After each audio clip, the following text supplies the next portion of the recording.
morning, good morning, good morning. If I could have everybody's attention, I'd appreciate it greatly. Hope everyone's doing well. My name is Malik Kenyatta Yakini, and I'm Executive Director of the Detroit Black Community Food Security Network. And I'm going to talk to you today about some ideas I have about creating a racially just food system. And let me say, by way of introduction, that this is a huge topic that can't possibly be tackled in 75 minutes. In fact, sometimes I hesitate even to open this door because it's a very sensitive topic in American society, and you really can't do justice to it in a very short time period. So forgive me, because I'll tell you from the beginning, I can't possibly touch on all the aspects of this, and hopefully you'll find it helpful and it will stimulate some thought, and perhaps you can do some further research and also, most importantly, do some further personal work. So I always begin when I have the opportunity to speak before an audience by giving praise to the Creator. For me, the work that I do is a spiritual work, and also to acknowledge my ancestors, those that African American people share collectively, and also those who have my personal bloodline. So I always have to do that because that gives me the foundation and the platform on which I stand. Secondly, I want to say that I do best when I have feedback. I don't like talking at people. In fact, part of the African American tradition is what we call and response. And so, there you go. You see what I'm saying? And so just that gives me energy, right? So I know I'm connected with her. Thank you. LA in the house. And even if I don't expect you'll agree with everything I say, frankly. In fact, I don't think I've ever spoken where everybody says, oh, I agree absolutely with everything he said. Because I tell you, my ideas are pretty left of left. So even if your response is not one of agreement, I want this to be interactive, and so feel free to shout out if you want to throw something at me. That's all right too. So I know you're here with me. So I want to tell you just a little about the organization that I run, the Detroit Black Community Food Security Network. Hopefully I have enough of these if you can pass them around. We're celebrating our 10th anniversary this year on April 22nd. And we have a big hoopla, big shindig. I'm dating myself. Anybody remember shindig? At the African American Museum in Detroit. And if you're not in Detroit or in the Detroit vicinity, we would encourage you to support by making a financial donation. This is a fundraiser, and so we would very much appreciate whatever support that you can offer. Even if you can't give money, even if you can just send your blessings and your good wishes, we'd appreciate that. So we do several things in the city of Detroit. The thing that we're probably best known for, and that is our most labor-intensive project, is called D-Town Farm, which is a 7-acre farm that uses organic practices. And I want to be clear about my use of the word organic, particularly given some of the workshops I was in yesterday, because that involves USDA certification. So we are not a USDA certified organic farm, but we use organic practices, and we're pursuing organic certification. So we grow more than 30 different crops. We're in a city-owned park, in the largest park in the city of Detroit. And in addition to the crops that we're growing, we're really growing people's consciousness about the food system, about the need for good food, about how we can reimagine how vacant spaces are used in places like Detroit. And I don't know how much you know about Detroit. Detroit is often in the news, sometimes, usually for bad stuff. But there's a lot of good stuff happening in Detroit too. But one of the things that can be seen as good or bad, depending on how you look at it, is about 1/3 of the 140 square miles that comprises Detroit is vacant land. And so in Detroit, we have a tremendous opportunity that most cities don't have to do larger scale urban agriculture. So I have friends from Brooklyn, for example. I have a friend that runs something called the Bed-Stuy Farm in Brooklyn. You familiar with that? And it's basically where there were 2 brownstones that were torn down. And so when they come to Detroit and see this 7 acres in a city, it's almost unbelievable to have an urban farm that large. So Detroit has that opportunity because of the vast amount of unused land. So in addition to growing 30 different crops, as I said, we're growing people's consciousness about the food system. We do large-scale composting. We have an agreement with a nonprofit called Forgotten Harvest that brings tens of thousands of pounds of food waste to us, which we use as our nitrogen source for composting. We have an agreement with the county forestry department. They bring wood chips, which we use as our carbon source. And we're doing large-scale composting right now only for our own use, but we're expecting that soon an ordinance will be passed in Detroit that will legalize commercial composting, and we intend to use this as another revenue stream. We also do lots and lots of agritourism at the farm, exposing people to the great potential of urban agriculture. In addition to D-Town Farm, we have a couple of youth programs, one called the Food Warriors Youth Development Program, which works with young people between the ages of 7 and 12, and it teaches them how to build raised bed gardens, but also teaches them how to think more critically about the food system and about concepts like food justice, food security, and food sovereignty. We have no, it's not new. It's been in existence since 2006. That was one of our first programs. Yeah. So that functions in 3 different locations in the city of Detroit. We have a second youth program called Food and Flavor, F-L-A-V-A, the hip-hop spelling, don't get it twisted. And so this is for teenagers, and so in addition to teaching them how to build raised bed gardens, we're also teaching them entrepreneurship skills. And so they're taking the things that they grow and producing value-added products. So what I found for many young people, at least in the city I live in, is that urban agriculture begins to resonate when they can see a way for it to generate money. In fact, there's a rapper, I think, from California who once upon a time said, if it don't make money, it don't make sense. And so for many of our young people, that has to be the hook. And so last year, for example, we had 7 people in in that program sell pickles that they made at our Harvest Festival. And in addition to the $50 they get per week, a stipend for coming once a week to participate in the program, each of them walked away with $30 in their pocket, and they were thrilled. And so they're absolutely hooked as a result of seeing the connection between being able to grow food and produce some income for themselves. We also have a lecture series called the What's for Dinner lecture series at the African American Museum in Detroit. And we have a cooperative food buying club, which was intended to be the precursor to this big project that we're working on now, which is called the Detroit People's Food Co-op. So I was so pleased yesterday to get the Cooperative Grocer magazine and see that there was a little write-up in there that Mary had done about the project, and many people in this room have been very, very helpful. Stuart in particular has over the last few years given us really good advice and has come to Detroit and bonded with us, and we're very pleased to be doing this work. I also want to call out our comrades at Marigold Co-op, who's in the Detroit metropolitan area, and one of the principles of co-ops is, of course, co-ops help co-ops, and so we're committed to helping them be successful as well. And whatever we can do to share resources, we're willing to do that. So in a nutshell, that's what we do. We do other stuff too. We created the Detroit Food Policy Council, for example. We think it's important that governments behave in a responsible manner, even though we don't think that people should wait for government to do the right thing, or we shouldn't wait for the corporate sector to do the right thing. We believe in community self-determination, that people should empower themselves to do what they have to do on their own behalf. But government has the responsibility to facilitate people having the ability to do what they need to do to make their communities better. So in a nutshell, that's what we do.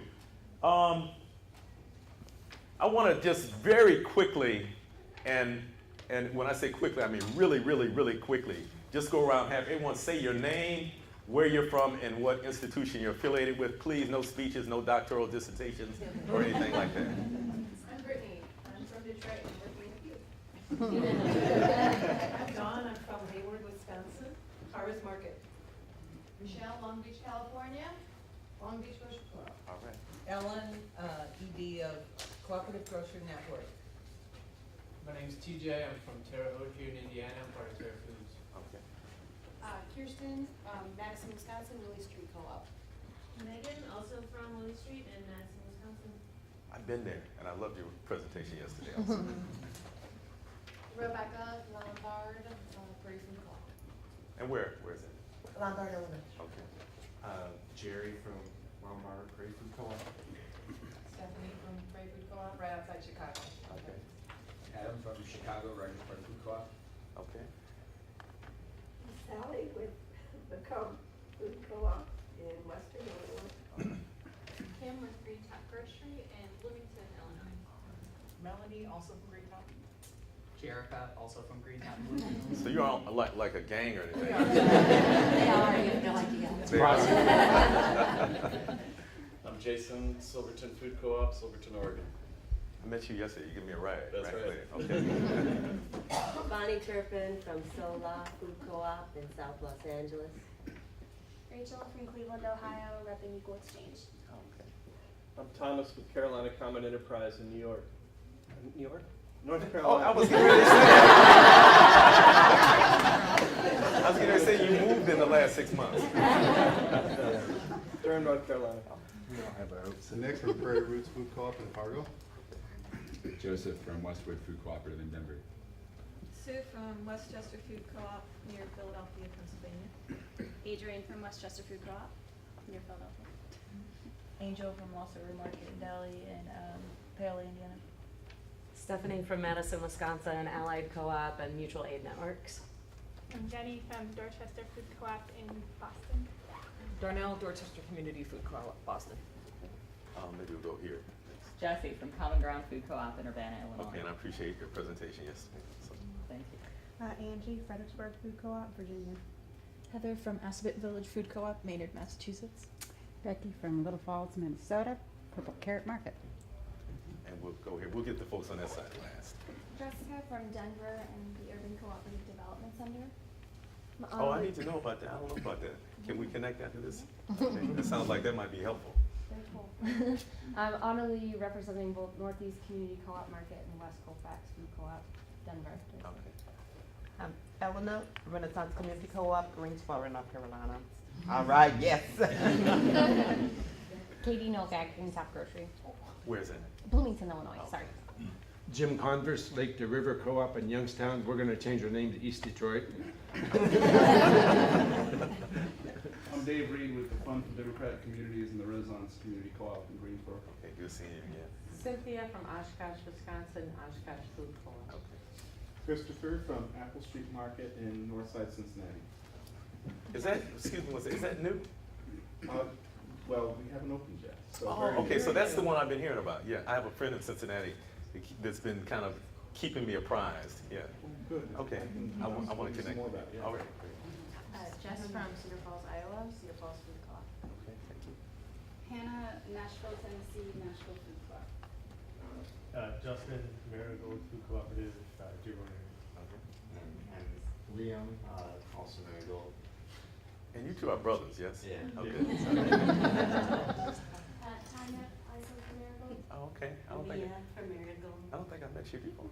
Okay. You're a new recruit? Yeah. Okay. All right. Stuart. Stewart Food Co-op Initiative, Savage, Minnesota. Savage, Minnesota?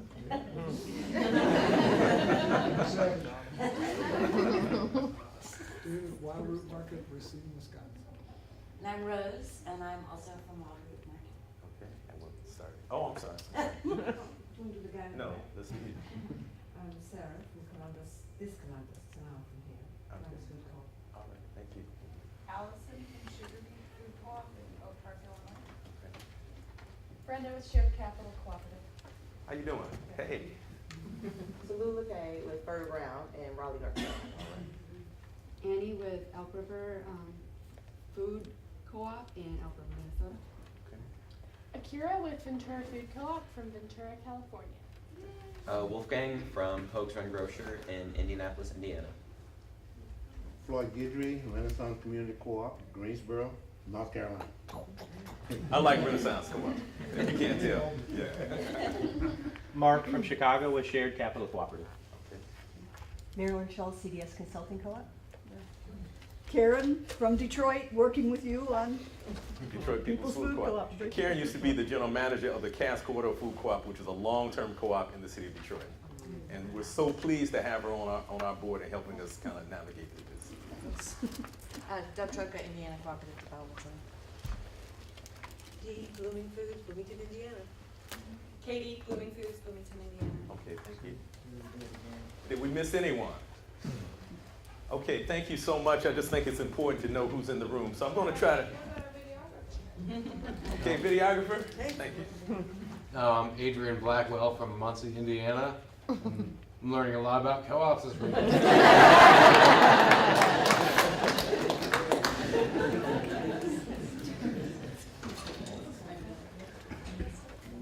So as you probably know, there's been this thing that some people call the food movement or the good food movement that has gotten tremendous traction over the last several years. And so we see that manifesting in different ways. Food policy councils, community-supported agriculture, more whole foods, sometimes eating up smaller stores, Trader Joe's.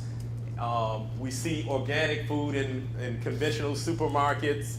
We see more urban farms. We see farmers markets. We see the First Lady of the United States really promoting healthy eating and having a garden on the lawn of the White House. So this movement is really gaining tremendous traction.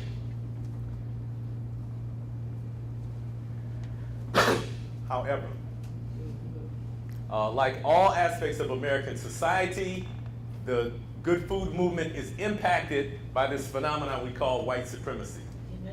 And let me say, I hope nobody's real thin skinned, because I believe in just getting right to the point.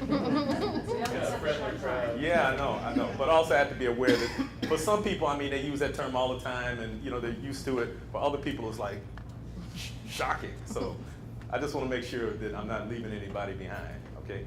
So usually when we think about that term, we think about people with hoods on, white hoods, and the Klan and things like that. But it's really much more subtle than that.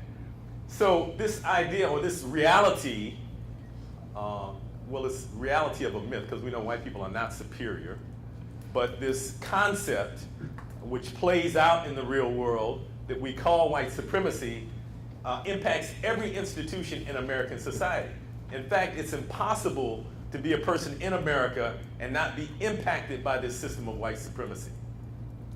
It's impossible to have an institution in the society which is not impacted by white supremacy. Several years ago, I took a training with a group called DR Works, Dismantling Racism Works. And it was a really excellent training. And one thing they had was a workbook that we were able to walk away with. And in their workbook, they defined white supremacy as the idea that white people and the ideas, thoughts, beliefs, and actions of white people are superior to people of color and their ideas, thoughts, beliefs, and actions. And I think that's a pretty good definition. So this system results in inequities in all the major indicators of quality of life. And there continues to be this huge gap in quality of life indicators between those who are defined as white by this society and those who are defined as African American in particular, but also other people of color. And let me say this also, that this idea of race is really not a scientific reality. It's not a biological reality. It's a social construct, something that human beings have created in order to create a hierarchy and to determine who has access to power and who has less access to power. It's not a biological reality.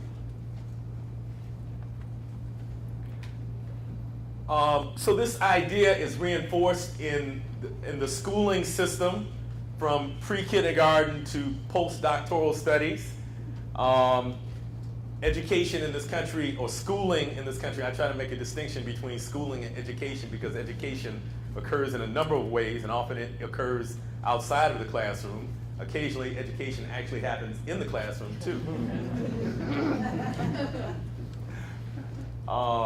But it proceeds from this perspective, which puts people of European descent at the center, and everyone else is kind of marginalized.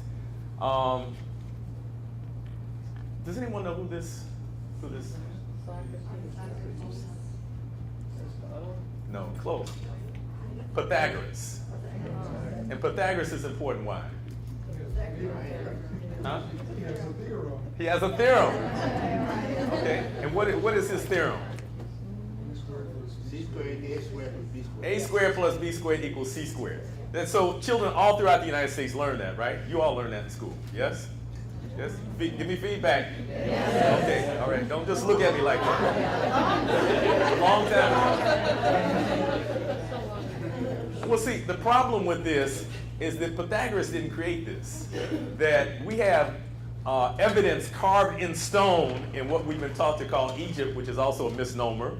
That's the name that when the Greeks came in, they imposed on that land. The people who live there call it either Kemet. In fact, repeat after me, please. Kemet, or Tameri, or Tawi. So Kemet literally meant the black land, and there's controversy about why it was called that. Some people say it's because of the silt that the Nile River brought up each year when it flooded. Some people say it's because of the complexion of the people.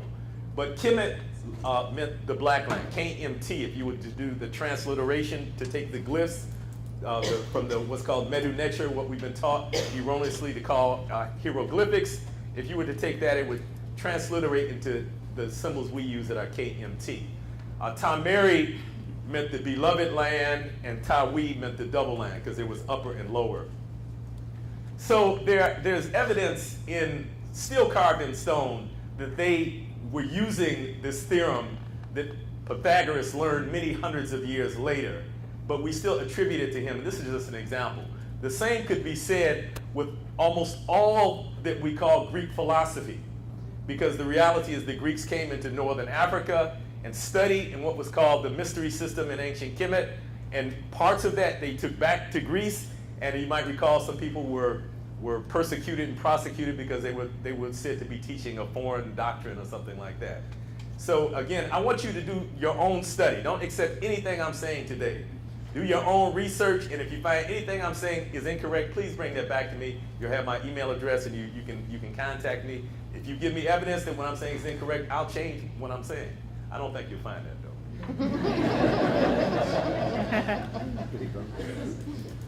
So what about the food system? How does this idea of this concept of white supremacy impact the food system? In 2011, the Center for Applied Research released a study called The Color of Food.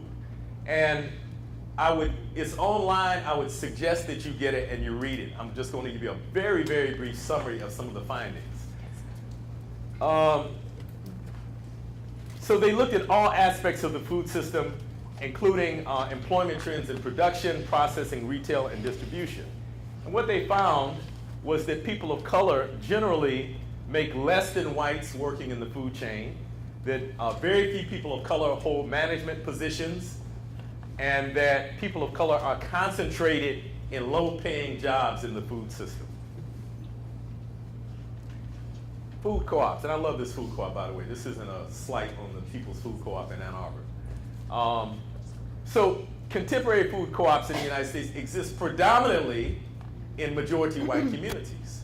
And last year, I think in the same room, we had a session where we were talking about how to kind of facilitate co-ops in low-income communities, which often in the United States translates into communities of color.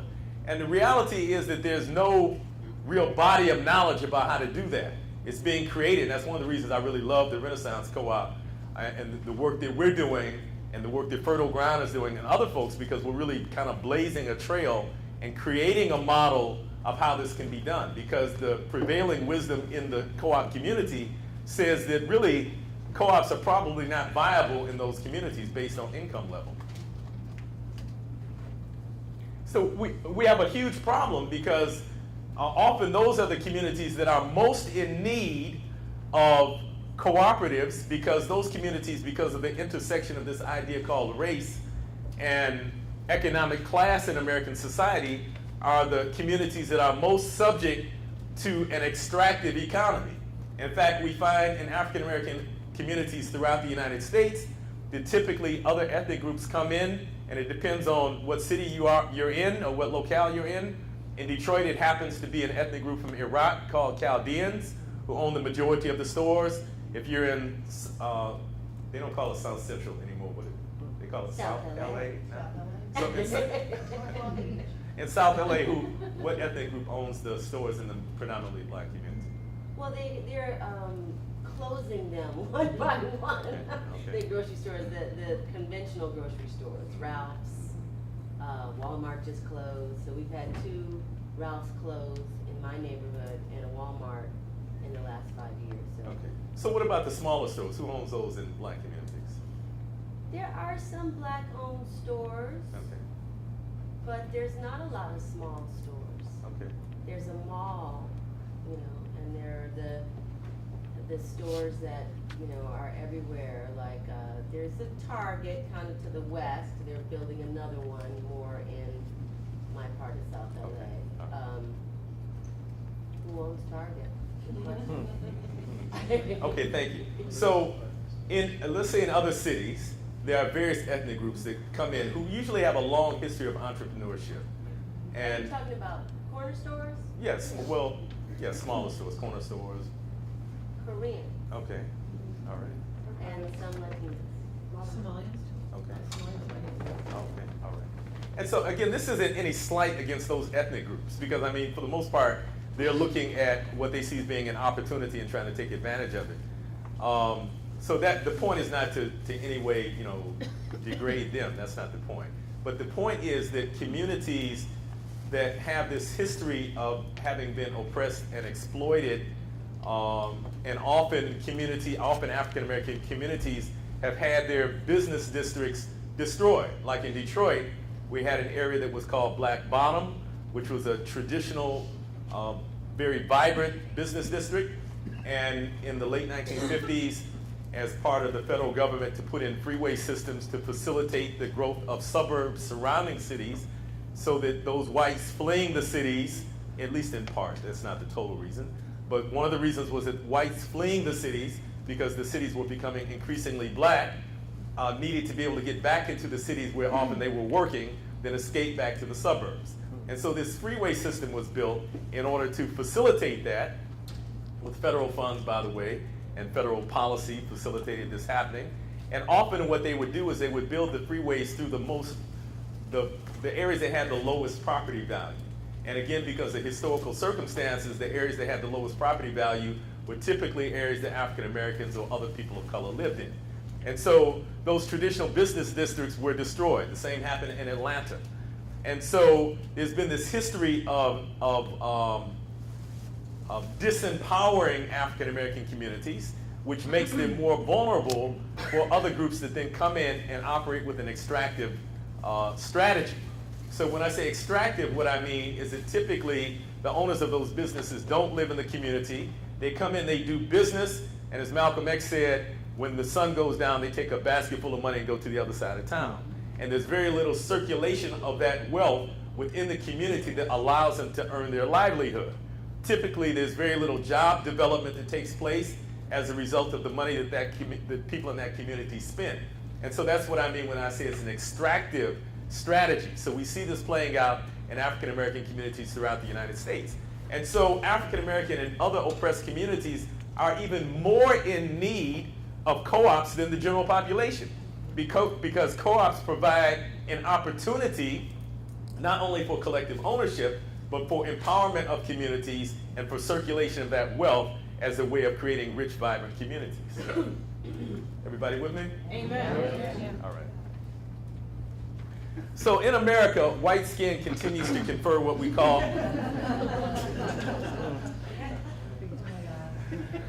continues to confer what we call unearned privilege, and again, you know, it's one of these characteristics of American life. Let me say this, because this session is not to beat up on white people. That's not what this is about. In fact, I don't think the guilt and blame thing, I don't think it gets us anywhere, frankly. So that's not what this is about. I don't want people to say, oh, I'm ashamed to be white. I don't want to be white. You know, I mean, own it. You know, own it. Own who you are. Yeah. Yeah. And so, I mean, the reality, none of us is without blame in this situation, right? All of us play into it. Yeah, it's a shame, but the only way to address it is by being honest about it and by owning it. For example, I often publicly own, I'm going to do it right now, that I'm a reforming chauvinist, right? I'm against patriarchy. And I own that publicly. And I'm not, when I say reforming, I didn't say reformed. I said reforming. I'm in process. So I own it. And it's only by owning it that I can begin to work on it. And so the same thing with people who are identified as white. If you own your privilege and own your participation in the system of white supremacy, that's the first step to beginning to facilitate the healing. So it's not about guilt and blame. It's about looking at reality in a very sober way, and then beginning to put some things in place to change that. So I don't know how many people are familiar with Peggy McIntosh, but she wrote an excellent book called Unpacking the Invisible Knapsack.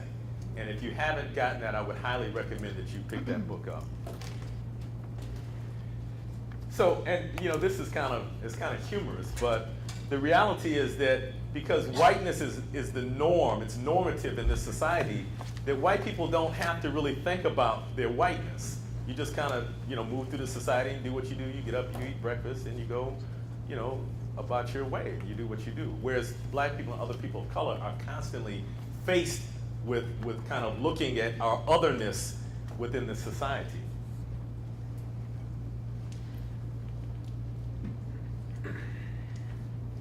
So, again, this system is very subtle, and it impacts our thinking on so many different levels. You know, I mean, we talked about the things that are really measurable, like the quality of life indicators such as income, right? But there's so many subtle ways that this system of white supremacy impacts how we see the world.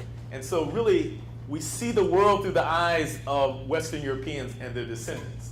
And the first step to controlling any group of people is really to remove their cultural memory and their way of seeing the world and impose the cultural memory and the way of seeing the world of the group that's attempting to dominate. And so this has happened throughout history. And so this is one of the ways that white supremacy happens, and I want to give you some examples of that.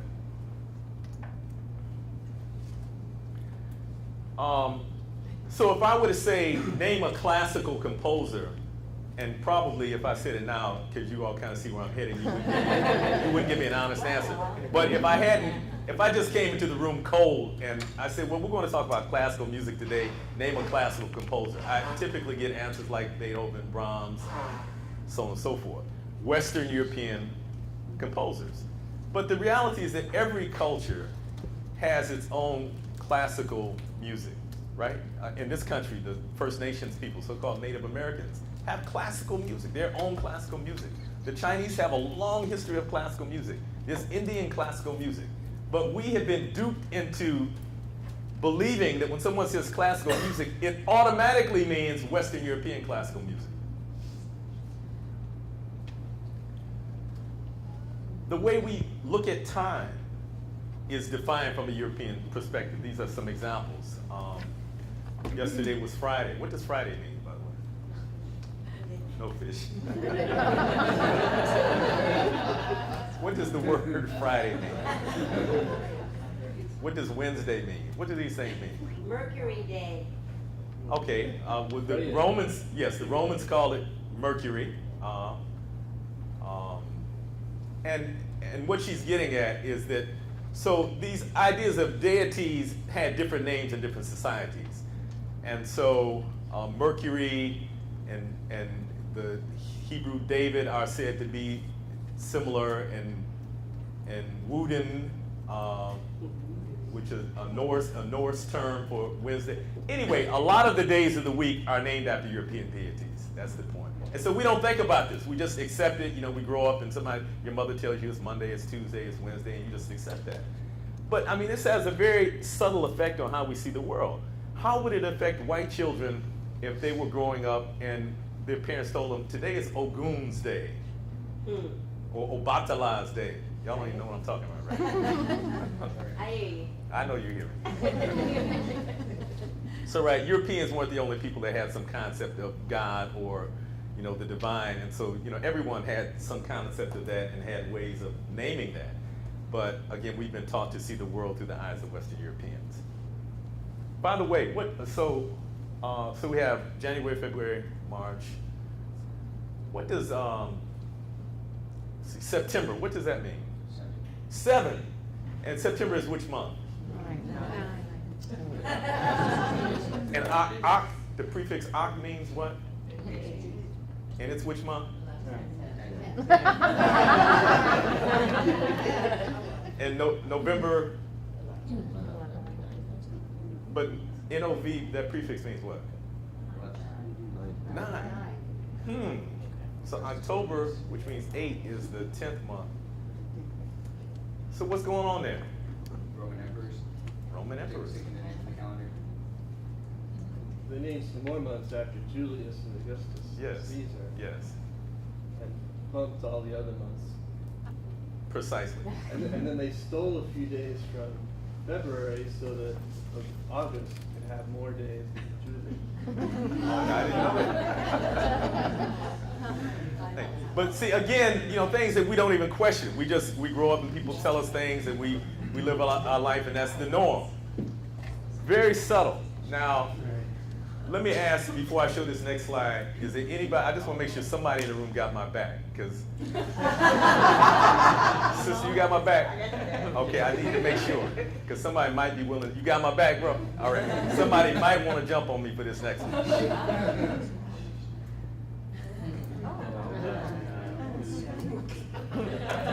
He's so blind. I don't even need to, I probably don't need to say anything about that right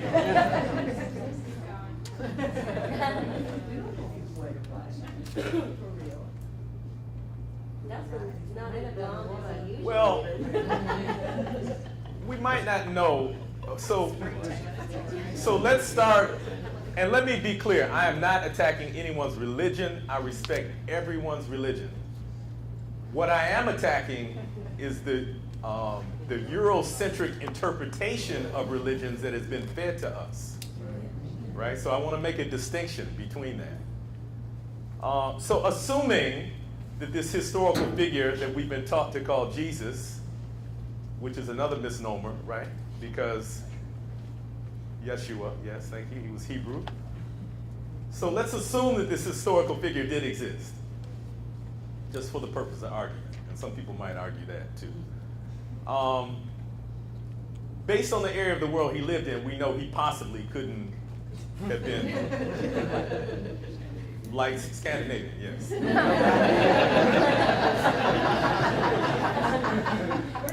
Okay. That's good. That's what I want. I told you I want interaction, right? So let's also assume that the book that we've been taught to call, or the compilation of writings that we've been taught to call the Bible, let's assume that that's also true, the unadulterated word of God, as some people believe. So there's a description, and they tell us he had feet like bronze burned in a fine furnace, like fine bronze burned in a furnace, and hair like lamb's wool.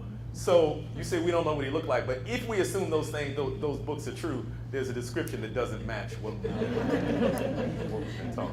So, you know, Michelangelo painted his nephew or whatever, and that picture has appeared in Bibles and on stained glass windows throughout the world. Now, this has a very subtle effect, because particularly for people of color, if you are taught to see the deity in the image of those who oppress you, then it suggests to you that you are somehow less connected to the divine, that you are somehow less worthy. On the other hand, if you look like this dude, it suggests to you on a very subtle subconscious level that you're closer to the divine. Think about it. So people identified as white in this society have, as I said, unearned privilege, disproportionate access to resources. So this isn't just a thing in our heads, right? It's not just how we think and how we see the world, but it impacts how our real lives play out in the physical world on the mundane plane that we walk around on every day. A sense of entitlement. I was noticing yesterday, I was in a session, and I don't want to call anybody in particular out, but some white people like take up all the air in the room. For real. Because, you know, white people are taught that, you know, you're supposed to run it, and you're supposed to be in charge, and I'm gonna keep moving. So for African Americans, other people of African descent, and other people of color throughout the world, we also internalize these ideas related to the system of white supremacy. And for us, it manifests in a different way. It manifests in terms of a profound sense of inferiority. And so this is bleaching cream, skin bleaching cream, because in many places in the world, in the Caribbean, in West Africa, in the United States. Many black women in particular, and increasingly black men, like in Jamaica, there's an epidemic of black men bleaching their skin. Many people have this sense that lighter skin is more beautiful. And so if you don't like the skin that you're in a really bad position in life, right? You know, if you're trying to make yourself physically look like somebody else by altering your physical characteristics, you can't possibly function in the world as equals with other people. This is just one manifestation, but there's many manifestations of this internalized inferiority. Yes, sir? Yeah, when I was growing up, there was another ointment called Black and White by Johnson Product. That was used to do the same thing. I remember in the 70s they had a product out called Ambi. And they had a commercial out that said, if it ain't Ambi, babe, it ain't you. Right? And so, you know, this idea has been around for a while, but it's reached epidemic proportions in West Africa, where some West African nations have had to outlaw it because of the number of women getting skin cancer as a result of using these creams. So I just have Yes. So, just making a comment, for me, that this is something that I don't know about. Good. I'm like, Good. It hurts to see this, to know that this is something from when he was young, and I'm 53, and I've been. I feel successful then today. Okay? Because again, what I want to do, I'm trying to touch on some things and with the hope that you will continue to explore this. And the reason you don't know about it is because you don't have to think about it. You know, but again, this is not to blame you or to make you feel guilty. This is to get you to think about it critically and to begin to enter a lifelong process of study so that you can transform yourself. And it's really important that white people who begin to get this transform other white people. In fact, to tell you the truth, I rarely do sessions like this before white people, because my job is really not to help white people get a clue about white supremacy. You know, I mean, I did this because I love Stuart and I love Mary and some other folks, and they asked me to do it. So, you know, I said, cool. But this is really not my job is really to help black people figure out how we undo the damage that's been done to us. Now, white people who get a clue need to help other white people get a clue. In fact, I met some. Yeah. Yes, I do. So I mean, so as you learn it, because the majority of my time is spent in my community doing. But as you learn it, I hope you go out. I learned a saying from some folks in North Carolina. They said when white people ask them, what can I do? And they said they tell them, get your cousins.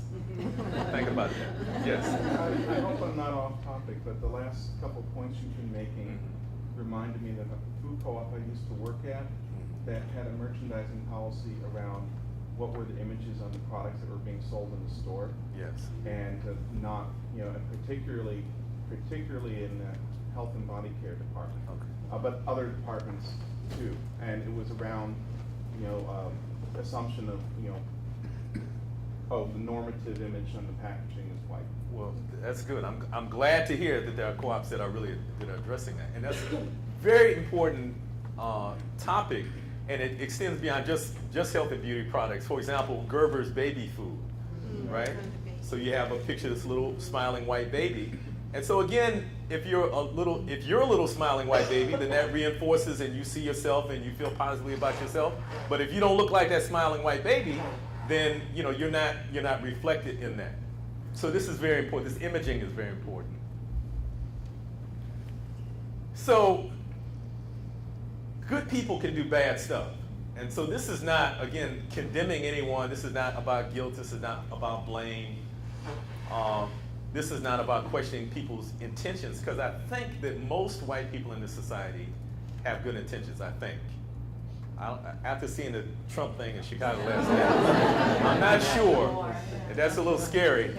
But I hope that's not the majority. I think most white people want to do the right thing and are trying to be decent human beings.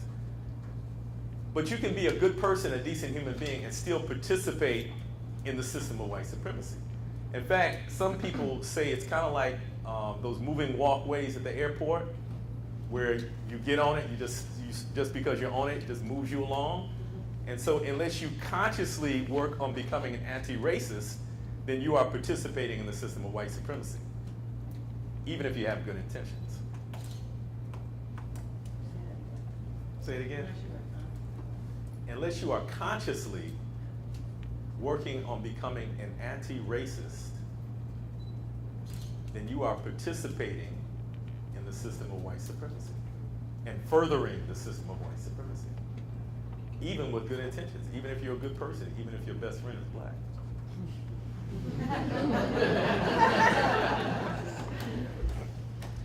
So the question becomes, of course, what do we do? How do we move towards solving some of these problems?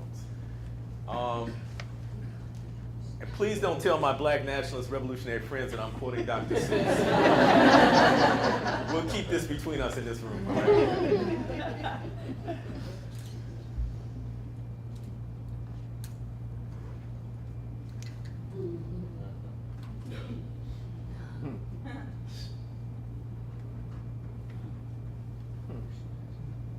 This was before the cat in the hat, by the way.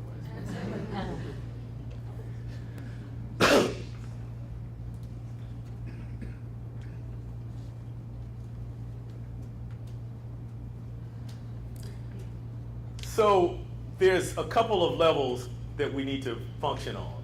One is attacking systemic racism in terms of policies, both within governmental structures, local, state, federal, but also, and maybe even more importantly, transforming our own consciousness. Personal transformation is an important part of this anti-racist work. This is not just something we do outwardly, that we go out and protest and try to get the government to change laws, although that's important too. But we have to change ourselves, and this is a lifetime work. So I told you earlier I'm a reforming chauvinist, right? And I said I own that. And even though I'm much further ahead than I was 40 years ago when I started, or 30 years ago or so when I started working on this, the women around me remind me that I still have a long way to go. And I'll continue working on this for the rest of my life. It's a lifetime work. And so the same thing with ridding ourselves of these antiquated notions related to white supremacy. It's a lifetime work. And what I'm hoping to inspire you to do today is to enter on this journey if you're not already on it. Some of you are on it, I know. And others are hearing some of this stuff for the first time, which is fine. But begin taking steps in that direction and commit yourself to your personal transformation. That's what I'm hoping comes out of this today, that you begin to make a commitment to study more, to learn more, and to transform yourselves, your families, and those around you. Because we can't legislate equity, really, right? Or we can't legislate love. There has to be a transformation of people's hearts, fundamentally, right?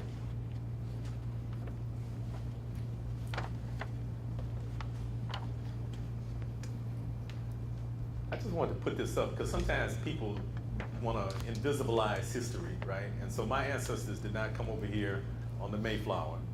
This is how my ancestors came to what we have been taught to call the United States of America.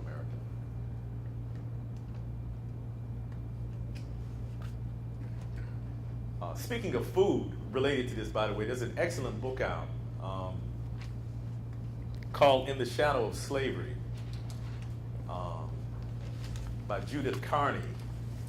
And she talks about how the ships that transported Africans across the Atlantic Ocean had to bring tremendous amounts of food with them. And so we really don't even have a clue as to how foods from Africa have impacted the American food system. Now, if you think about it, if you had 300 people coming across on a ship that takes 6 weeks, you had to have a tremendous amount of food stored up. And so I'm just going to give you one example, again, with the hopes that you'll do further research yourself. So one of the foods that the slave traders began to buy in Africa, in fact, let me go back and say that initially they began bringing food from Europe.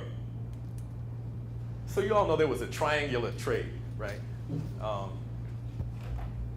So you had Europe up here somewhere, then you had Africa, and then you got the Atlantic Ocean, then over here you have the Western Hemisphere, right? So these ships would start in Europe, they would come here to West Africa.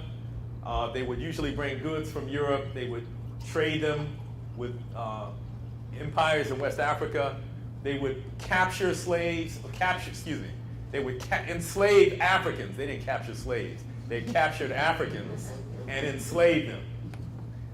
And then brought them across the Atlantic Ocean, either to what we now call the United States, to the islands in the Caribbean, or to South America, or to Central America also. There's a tremendous African population in Mexico as well. So they first started bringing food from Europe and storing it in the ships. Then when they would get enough Africans to set sail for the Western Hemisphere, what they found is often the food they brought from Europe would spoil. And then they also found that the Africans didn't like the food from Europe and sometimes wouldn't eat it. And so for slave traders, getting people across the ocean was an economic enterprise, right? They saw my ancestors being a commodity. So what they started doing is buying food from villages in West Africa. And one of the foods that they bought was rice, because rice can be stored for a long period of time if the hull is not taken off of it, right? You all know about whole grains, right? Right. You have the germ and the bran and the kernel, and so the bran is the hull. And so maybe you've seen pictures of women with a mortar and pestle pounding grains to take the hull off of the grain. So you have to do that to eat it. But if you don't take the hull off, it can be stored for a longer period of time. And so they would buy the rice that hadn't been processed, that had the hull still on it, so they could store it longer on the ships.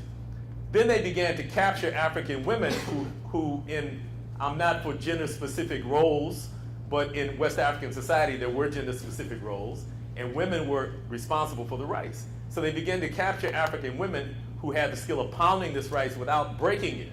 It's a skill to be able to get the hull off without breaking the rice, because the most valued rice is the rice that's whole, not the rice that's been broken. In fact, in West Africa now they eat a lot of what's called broken rice, that's kind of like the secondhand rice that's coming from Asia. But anyway, the point is, when they got to the United States, they would often have some of this rice left over that still had the hulls on it. And that rice became the seed rice that was used to begin the commercial cultivation of rice in South Carolina in the United States. And so the point I'm making is that the imprint of Africa is all over the food system in the United States, but it's been invisibilized. We don't know it. And so I want to give you that one book, In the Shadow of Slavery, that will give you more information about that. And it wasn't just rice, there's many other crops that came across.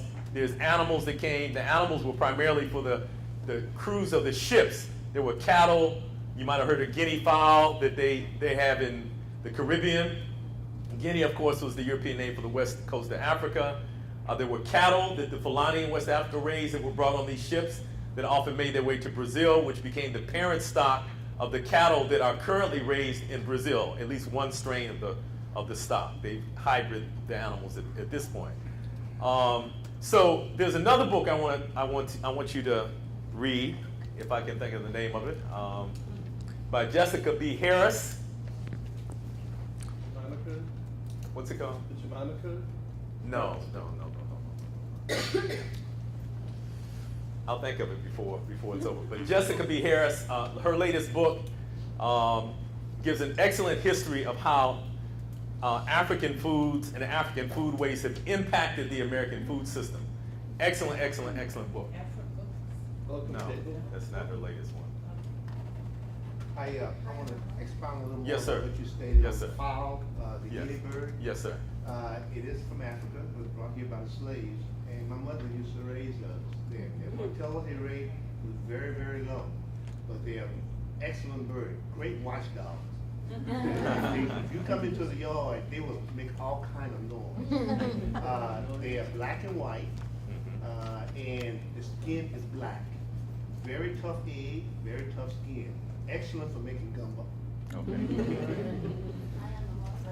High on the Hog, thank you very much. High on the Hog, Jessica B. Harris, an excellent book, and it talks about how, for example, the first president of the United States, George Washington, of course, he was a slave owner. Thomas Jefferson, in spite of his having reservations about enslaving the Africans, he owned many Africans and had a long-term affair with Sally Hemings and had children, and you all know that, right? You don't know that either? Okay. Well, they had Africans who were their cooks as well, and so how the food was prepared, the utensils that we used, all of that was influenced by Africa. So anyway, do the research yourself.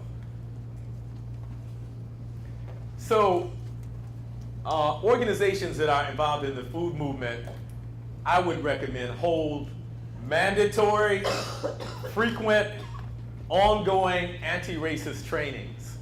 And so there's several groups that do this work. Two of the best who've conducted trainings I've been through are DR Works, Dismantling Racism Works, and the People's Institute for Survival and Beyond. There's another group in Kalamazoo called Crossroads, and in fact, in one of the magazines, I saw a picture of some folks from Crossroads in the Cooperative Grocer magazine, one of the issues I got yesterday in your workshop. But they're doing excellent work in Kalamazoo, and they partner with the People's Food Co-op in Kalamazoo. But all of these groups are online. I would highly recommend that you investigate them, and that at conferences like this and other food-related conferences that we have anti-racist trainings. And just because you go through a training, it's not like, oh man, I went through anti-racist training, I'm healed. You know, again, just like I'll be working on my chauvinism and patriarchy for the rest of my life, we all have to work on the internalized notions associated with white supremacy for the rest of our lives. In fact, the reality is this is an intergenerational process. That's why I was asking about the kids, about your kids programs. That's my passion. Kid gardening and just, I mean, it's just urban gardening. Yeah, the children haven't been quite as infected as us yet, so we still have a better chance at helping them be sane and balanced. So one of the ways that an oppressive system maintains its dominance is by controlling the narrative. And so the fact that some of the things I'm saying today people are hearing for the first time is a result of the narrative being controlled and the narrative being a Eurocentric narrative.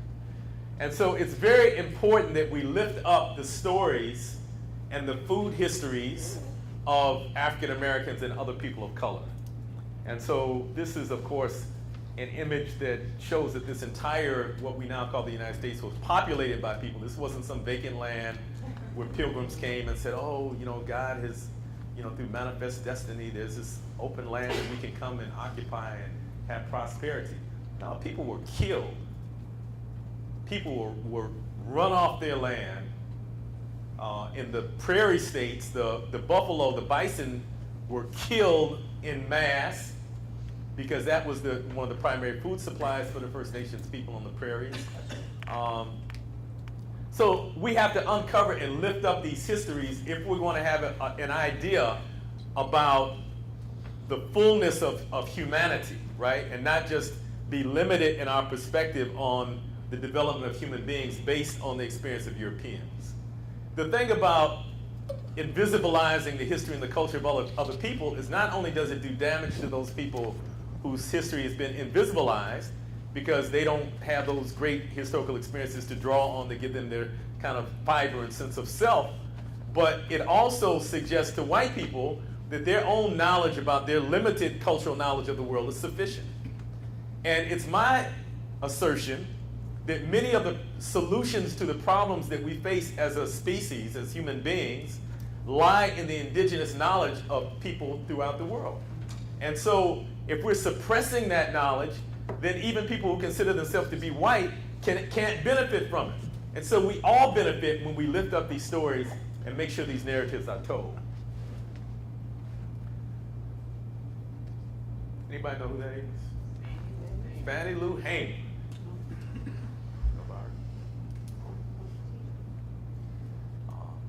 So she was a very famous civil rights organizer and leader. She was also a farmer in Mississippi, and she created something called the Freedom Farms. Many people don't know that much of the bail money raised to get civil rights workers out of jail was raised because black farmers put up their farms to get folks out of jail. And so she created something called the Freedom Farmers that allowed black farmers who were often farming on other people's land to buy their land, to loan them money to buy them, to buy land. Similar to some of the efforts that are being done now with the Southern Reparations, what's that called that Ed works with? Southern Reparations Loan. Southern Reparations Loan Fund, right? It's a very similar concept. And so, again, most of us know absolutely nothing about this. It's been invisibilized. Fannie Lou Hamer, look her up, do some research. The academic research currently being done by people like Dr. Jessica Gordon Nimhart, Dr. Monica White, who, by the way, is our board president of the Detroit Black Community Food Security Network. She's on the faculty of University of Wisconsin-Madison, and she is currently writing what I think will be the authoritative book on the history of black agriculture in the United States, so keep your eyes open for that. Dr. Monica White, yes. Also, there's a brother in Florida, Kwasi Densu, and many others who are doing the research to lift up and uncover the history of black food co-ops. In fact, Jessica Gordon Nimhart in particular has focused her research on black participation in co-ops, not just food co-ops, but various types of co-ops. And there's a very rich history, even though now as we're talking about food co-ops, I started out by saying most food co-ops are in predominantly white, many times affluent areas. There's a very long and rich history of African Americans utilizing co-ops, including food co-ops, but also farming co-ops, seed co-ops, in order to lift our communities up. And so our communities need to know about that, because again, if you don't know your history, you can't connect with it and have it be used as an inspiration to move you forward. So the same is true, though, that it's not only African Americans whose history has been invisibilized. The same is true with so-called Native Americans, with Latinos, Latinas, with Asians, and with other groups in this country. This is the cover to Dr. Nimhart's book, Collective Courage. And I'm intentionally giving you titles so that you can do further research yourself. Collective Courage, A History of African American Cooperative Economic Thought and Practice.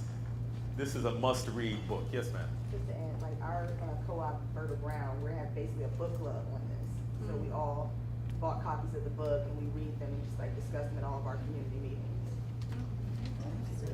That's why I love y'all. And co-op I mentioned before did the same thing. Very good, very good, very good. So I'm inspired to hear that there are co-ops. And the reality is most people in co-ops are more progressive, I think, than the majority population. And so I'm inspired to hear, some of the things that you shared today. I'm inspired to hear that. But we still need to take it to the next level, and we need to make sure that this is kind of common knowledge throughout the co-op community. So this is something I'm calling for. Because when I came to this conference last year, I consider this conference to have the national experts on developing and sustaining food co-ops right at this conference. What do you think, Marilyn? I think so. The folks who really know how to do this are at this conference. But they're all white. And I'm not saying that to criticize the people who are doing it, but I'm just saying it to say that unless we do something about that, it's going to create a self-replicating system where the knowledge of how to do this is housed with people who are identified as white, and then people of color are always going to be in a position where we got to go to white people to learn how to do this or to figure. So we have to change that paradigm. And one of the things I'm calling for is the creation of a national effort to recruit, train, mentor, and support African Americans and other people of color in all phases of food co-op development and management.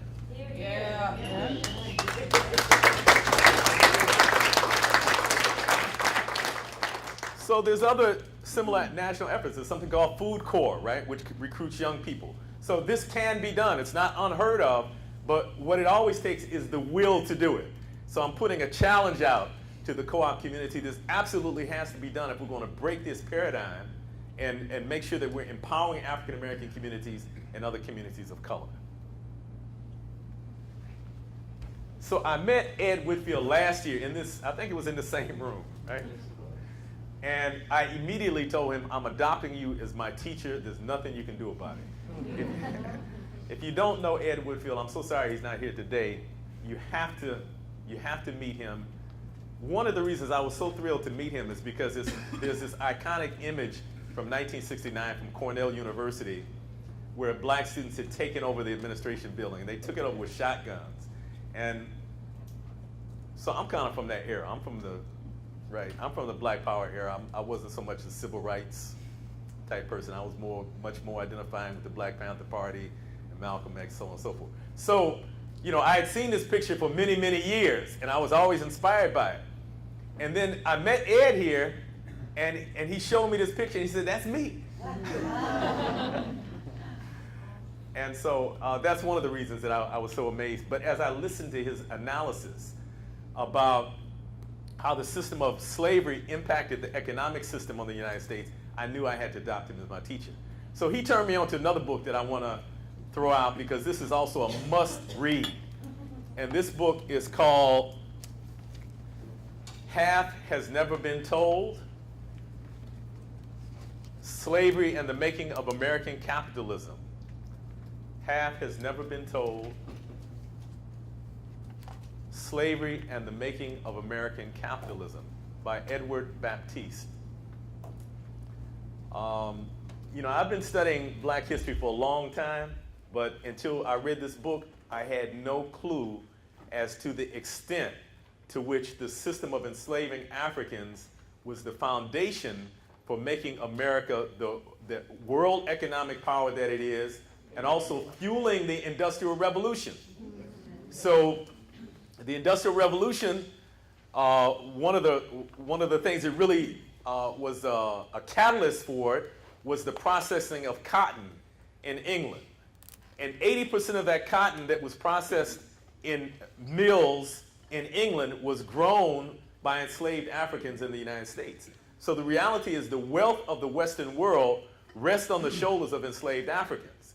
And so many people say, well, why do y'all want reparations? If you really study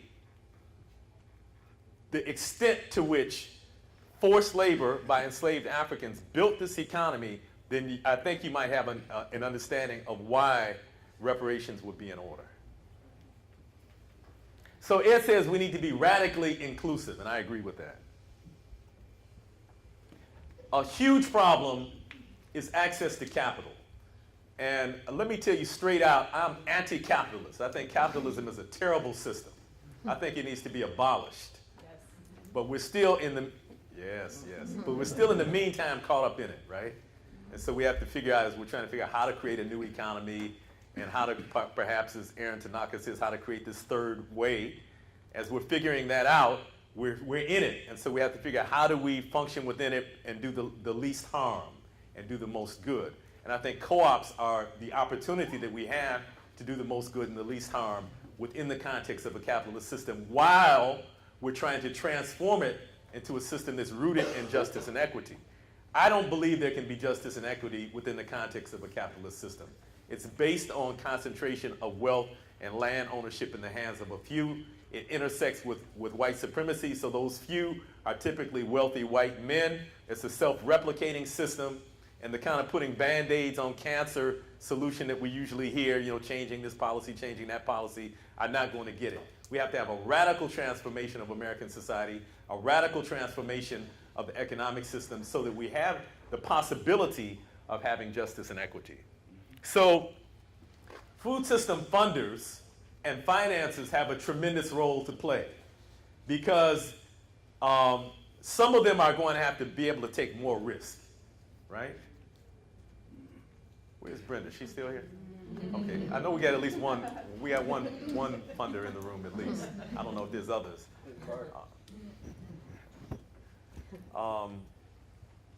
Because the logic of capitalism basically goes like this. If you have assets, you have wealth or you have access to wealth, you got somebody else who has wealth that's willing to kind of vouch for you or make their assets available, then you are deemed to be capital ready and you can get more money. On the other hand, if you got nothing, you're not capital ready and you won't get money. And so it becomes a self-replicating system. So the people who are capital ready are the people who already had capital, and they get more capital, and they spur all the development. And this is what we're seeing happening in Detroit right now, by the way. We're seeing, you hear about the rebirth of Detroit and the renaissance of Detroit. Well, let me tell you, if you didn't know, that rebirth and renaissance is largely white. Black people are left out of it. the people doing the development and owning all these new restaurants and new, housing developments are white people, and the majority population is not benefiting from it. Now, our short-sighted leadership typically talks about, they don't term it this, but it's trickle-down economics. They believe that if you build up the downtown area or certain other areas, that somehow this wealth will magically trickle down to the rest of us. I haven't seen any historical precedent that that's true. So, funders and finances, and you all are calling it a tough paradigm too, but I hope some of you push the envelope and try to start figuring out how we shift this paradigm so that the people who have not been empowered financially can begin to be empowered. We see development in communities of color that's controlled by people of color, not the kind of colonial development that we see where white people come in communities of color and own everything. Yes, ma'am. I just want to add to that, as cooperative groups, there's sometimes co-ops that come into communities that are historically low income, African American, but their product is not for that community. Like, you have whole food prices in this community that can't afford it, but 2 blocks down, nobody can buy it. So I think that we need to be mindful of that with gentrification and things like that in our communities. When we're opening co-ops, being very, very conscious about the community we're opening them in and make sure they're inclusive to that community. Thank you. That's another reason I love the Renaissance Co-op, because when I met Ed and some other folks last year from Renaissance, they were talking about they're selling conventional foods. Now, personally, I'm a strict vegan and have been for a long time. Personally, I try to eat organically. That's my personal dietary regimen.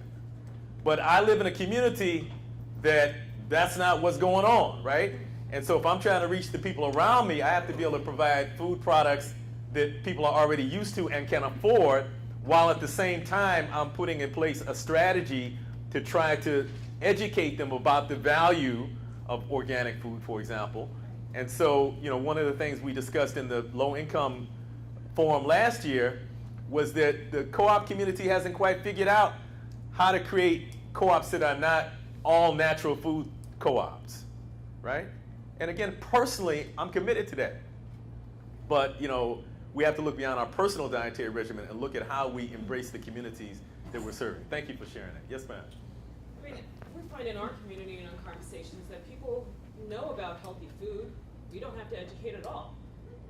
There's plenty of people who are growing food in their gardens and are part of what they think is what is the urban farming movement in Boston, but they can't afford it. And so there's this circle here that I think, because we're in this larger system of who has access to wealth and things like that, and there's poverty, that people can't buy the food. But if you're trying to actually address, say, putting natural foods in a community that has less wealth, then you're also bumping up against, whether or not you're going to actually have access. Our co-op will have access to the pricing of, say, NCG. Right. Like, we're unclear if that's actually going to happen because of kind of the larger system. Thank you very much. You're absolutely correct. And again, as I said from the beginning, it's really hard to dig deep into these issues in the time period that we have. So both of the comments added to what I was saying. I don't think contradicted, but just added some more depth and breadth to it.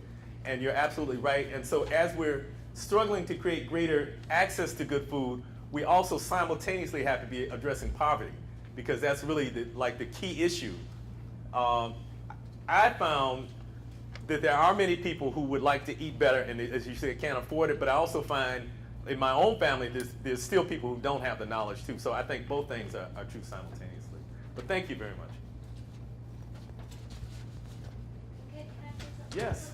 Just as far as pushing the envelope of ideas, I mean, everyone knows that a financial co-op is to help people with their credit. Well, why not a startup do a hybrid with a co-op, financial co-op inside of a co-op to service the community as they're buying? To build it up. I mean. There's a world of possibilities. You know what? I realized I'm over time, so forgive me for cutting you, but I want to finish this quickly so that people can get out and get to the next session. But there's a world of possibilities, and those kind of discussions are what I'm suggesting that we have. We need to figure out how we do this, because we don't know how to do it yet. So again, we need a public discourse. There's food conferences every week. In fact, I could spend my whole life just going from conference to conference. There's a big one in New York City this weekend. All those conferences, I would suggest, need to have a track on undoing racism. That needs to be part of the discourse within the food movement, constantly. I would suggest that food co-ops and other food movement organizations prioritize the hiring of African Americans and other people of color, particularly in leadership positions. My sister LaDonna Redmond pointed out in an article in the Cooperative Grocer that there's not just a moral imperative for food co-ops to be more inclusive and diverse, but there's also a business imperative. She says that diversity and inclusion must be considered as a sustainable business practice, a competitive advantage, and a necessary means of increasing market share. She says that people of color will be the majority in the U.S. by 2042, and by 2050, 55% of the working population will be people of color. The change in the nation's demographics provides an opportunity for retailers to rethink their product mix, business partnerships, and strategies. So we have an unprecedented opportunity. We're at a point in fact, perhaps the presidential election is maybe in some ways symbolic of the two tendencies that we see in the United States right now. On one hand, we have Bernie Sanders, who's calling out capitalism in a way that I have never seen a presidential candidate do. And on the other hand, we have the Trumpster. And so, who is able to attract millions of people who are voting for him, and who, out of whatever fear or I'm not quite sure what's motivating people who are supporting Donald Trump, but there seems to be a significant part of the population. And so we have the opportunity to tip the balance in the direction of progress, but we have to be active in order to do that, and we have to be very intentional with our policies and with our actions. So I want to thank you for your time. If you'd like to get back in touch with me, that's my contact.